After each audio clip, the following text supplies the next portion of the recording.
मुरादाबाद के काशीराम नगर जी ब्लॉक द्वारकाधीश मंदिर के पीछे स्थित बड़ा पार्क में श्राद्ध पक्ष के पावन अवसर पर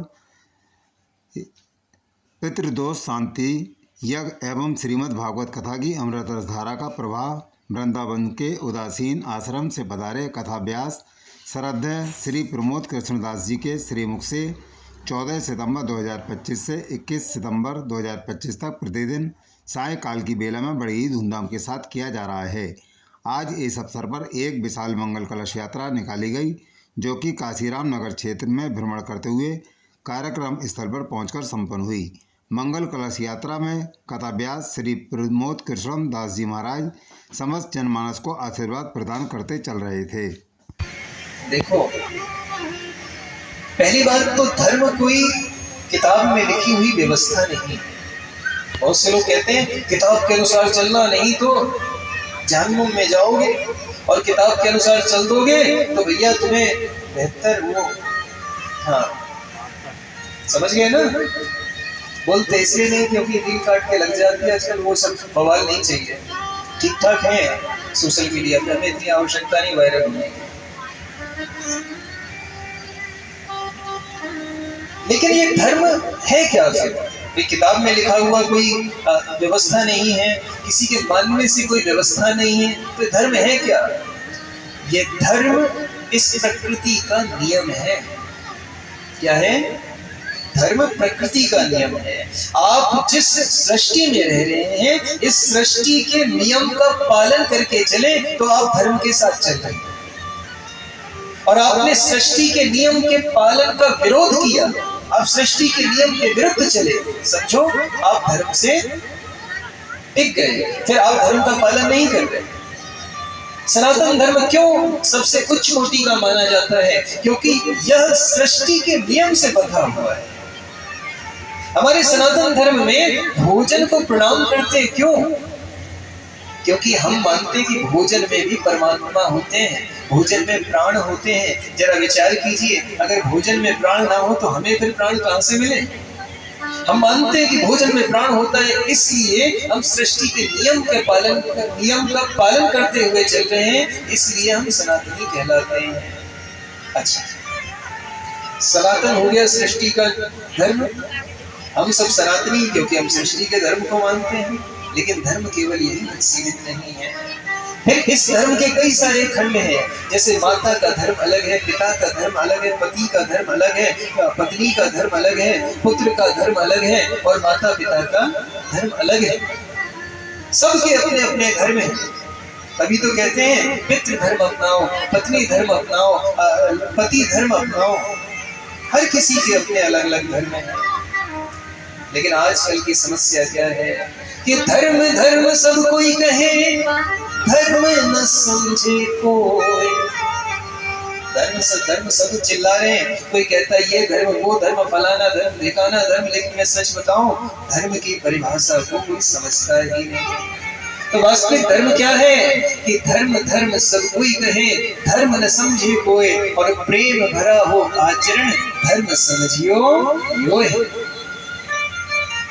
आपका हर किसी से प्रेम बना रहे, हर किसी से आपकी सद्बुद्धि बनी रहे, सद्भाव बना रहे, बस इसी को वास्तविक धर्म माना गया है। लेकिन ऐसा कौन सा धर्म है जिसका पालन करने से मनुष्य का कल्याण हो जाता है? तो लिखते हैं कि सवै पुंसां परो धर्मो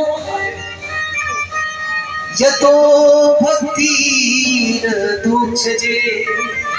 अहितुक्य अप्रतिहता ययात्मा संप्रसीदति। लिखते हैं कि धर्म कैसा होना चाहिए? सवै पुंसां परो धर्म, एक ऐसा धर्म होना चाहिए यतो भक्तिरधोक्षजे, अपने मनसा वाचा कर्मणा को ठाकुर जी से लगा दीजिए और जीवन के कर्तव्यों का निर्वहन करने लगिए। अर्थात भगवान के चरणों में मन को लगा देना ही सर्वश्रेष्ठ धर्म माना जाता है। अरे ठाकुर जी एक गाड़ी दिला दो और खूब सारा पैसा बैंक में भर दो, जिससे कि उसके ब्याज से ही हमारा काम चलता रहे। हाँ, सच बताना, यही भाव आएगा ना? लेकिन वृत्तासुर ने पता है क्या मांगा? वृत्तासुर ने कहा कि हे प्रभु, यदि आप कुछ देना ही चाहते हो, मुझे आपसे ना भक्ति चाहिए ना मुक्ति चाहिए, यदि आप कुछ मुझे देना चाहते हो तो एक काम कर दो क्या कि अहम हरे तव पादैकमूलम दासानुदासो भवतास्मि भूय।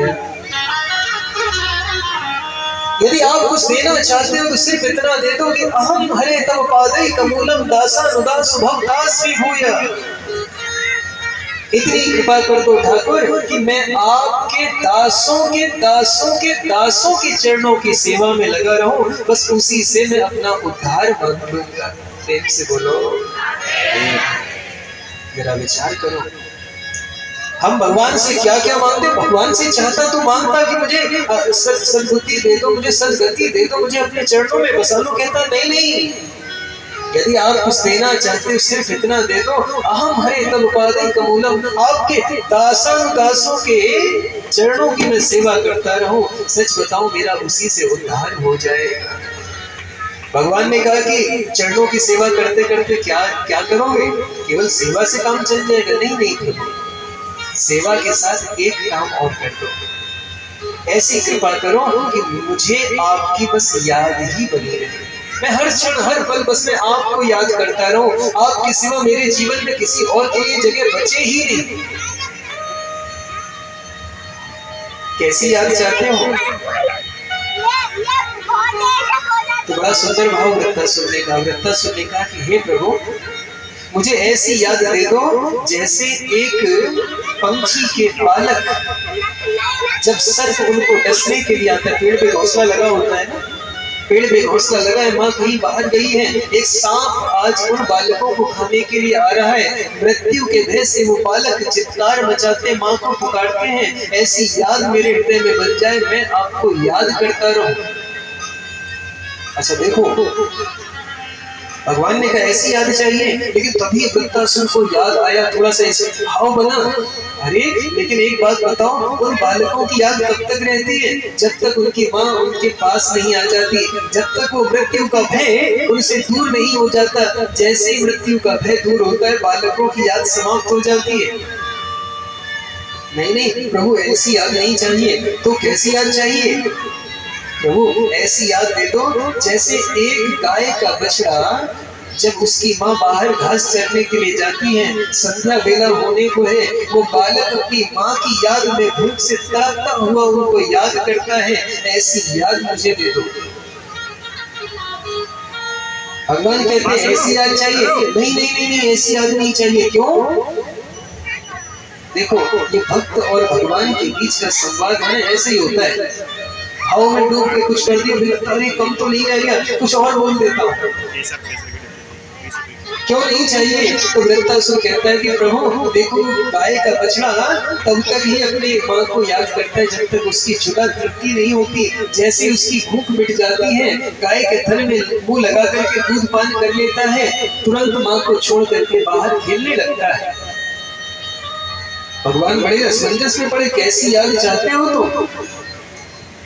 तो वृत्तासुर कहता है प्रभु अगर कुछ याद देना ही चाहते हो तो मुझे ऐसी याद दे दो जैसे एक प्रिया अपने प्रियतम को याद करती रहती। एक स्त्री, एक पतिव्रता स्त्री अपने पति से अत्यंत प्रेम करती थी। पति बाहर को गया, बाजार को गया, 2-4-6 दिन के लिए गया कि मैं बाद में 10 दिन बाद आऊंगा।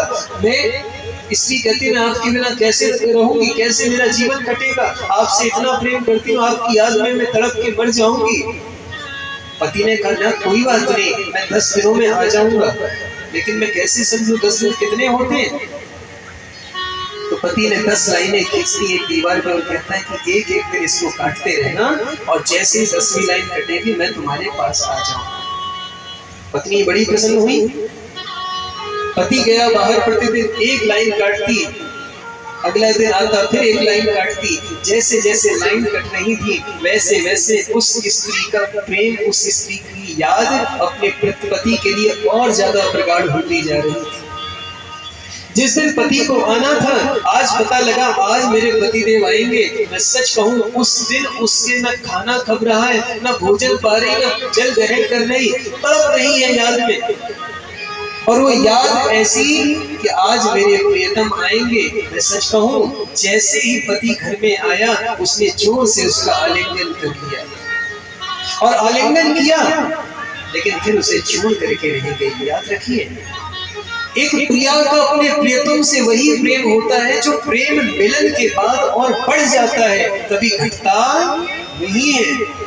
तो भगवान से वृंदासुर कहता है कि प्रभु, यदि आप मुझे ऐसा भाव, ऐसी याद दे सके तो एक ऐसी याद दे दो, मेरे मन में आपके प्रति प्रियतम का भाव बना रहे, मैं आपको याद करता रहूं, आपकी याद में तड़पता रहूं, और जब आप मुझे मिल जाओ ना, तभी भी वो प्रेम मेरा मेरे हृदय से कम ना हो, अभी तो आपके मिलने के बाद वो और दिन दूना बढ़ता रहे। ऐसा